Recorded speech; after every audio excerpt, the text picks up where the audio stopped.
you doing? Welcome back to my channel. I'm finally getting round to this. I've been researching this for literally months and it's taken me ages to get my head around the information in order to relay it to you guys.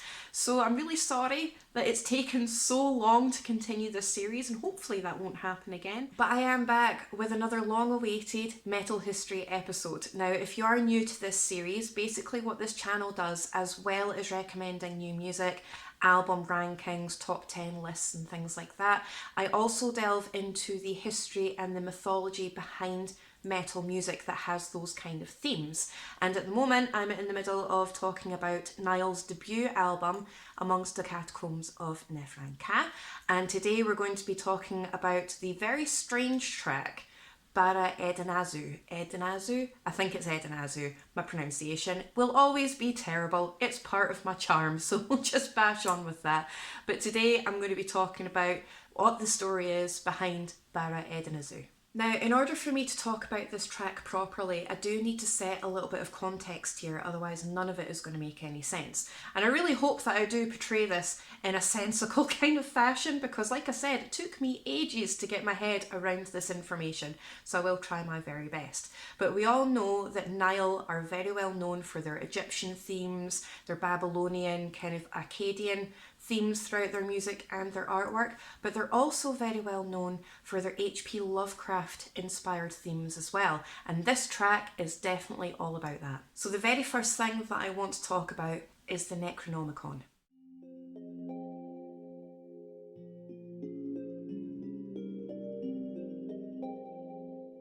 So the Necronomicon is a fictional grimoire or textbook of magic, and it's also known as the Book of the Dead, and it was created by H.P. Lovecraft, and it first appeared in his short story The Hound, which was published in 1924. Now, Lovecraft himself was pretty vague about both the contents and the appearance of the Necronomicon, but what he did say was it held an account of the old ones, their history, various rituals, summoning spells, and banishments. Now, if you're not aware of the weird and wonderful Lovecraftian world, the old ones are basically deities or gods that Lovecraft created, which basically made up his Lovecraftian universe, or the Cthulhu mythos. Now, the Necronomicon is often depicted as a very large, old, leather-bound book which has been fastened by metal clasps. Some aspects of media have depicted it as being made of human skin and things like that, but there is no solid format for what Lovecraft described as the Necronomicon.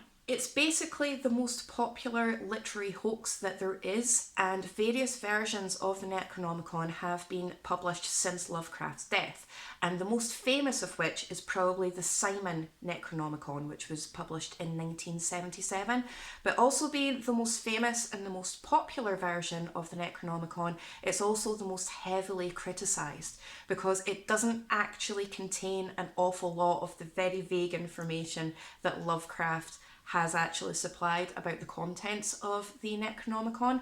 So it does mention it a little bit, but it's a very, very, very, very weak connection to Lovecraftian lore. Now, the author of the Simon Necronomicon, who goes under the pseudonym or the fake name of Simon, has claimed that this version of the Necronomicon is heavily based on Sumerian mythology, and that's where the track Barra Edinazzu comes in. Now, Barra Edinazzu is the second track from Nile's debut album Amongst the Catacombs of Nephren-Ka, and it is allegedly an exorcism spoken in the Sumerian language. In fact, the entire title of the exorcism is The Exorcism Barra Edinazzu for Spirits Who Attack the Circle, and it's spoken entirely in the ancient Sumerian language. And this is one of 13 exorcisms that is found in the book Maklu for Burning of Evil Spirits, which is also found in the Simon Necronomicon book.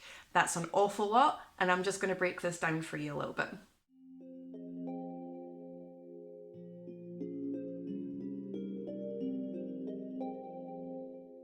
Now, the Sumerian language is one of the oldest recorded languages in the world that dates all the way back to 2900 BC, which is just over 4,900 years ago. Now, in the Simon Necronomicon, the book Maklu consists of 13 different exorcisms and incantations, and the Maklu book is loosely based off the Maklu series. Now, the Maklu series is a collection of 8 stone or clay tablets that are full of Akkadian rituals, incantations, and rites, and it's thought to have been created at the beginning of the first millennium. Now, the interesting thing here is that Simon does claim that a lot of his information is based off Sumerian mythology.